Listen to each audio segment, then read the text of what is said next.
Magandang umaga po sa inyong lahat. Ito po si Bishop Chito Tagle ng Diocese ng Imus, Cavite. Oras na pong magkape at pandasal. Sa umagang ito, pagnilayan po natin, linangin ang mabuting nilikha ng Diyos. Maraming dalubhasa ang nagsasabing ang mga bagay sa mundong ito ay basta sumulpot na lamang. Lahat daw tayo ay bunga ng pagkakataon lamang. Nagkataon lamang na narito tayo. Ang tao na parang lumitaw na lamang ng walang dahilan ay binibiro natin singaw. Kung ganoon nga, walang saysay ang pag-iral natin. At kung walang saysay, wala rin palang pakay o purpose.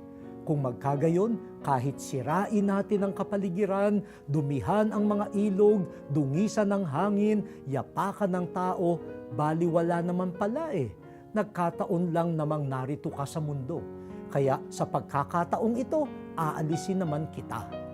Ang ganitong kaisipan ang isa sa ugat ng paglapastangan sa kalikasan at sa tao.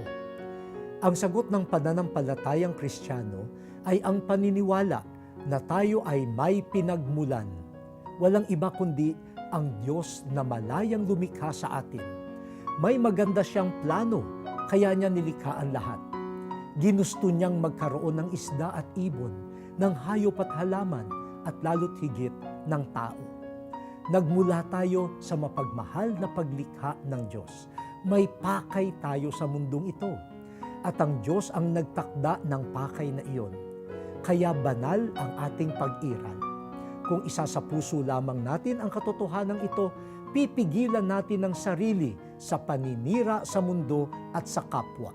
Sa halip, ating linangin at pagandahin pa ang makabuluhang regalo ng Diyos. Manalangin po tayo. O Diyos, salamat sa maganda mong nilikha. Turuan mo kaming pahalagahan ang lahat ng ito, lalo na ang tao. Amen.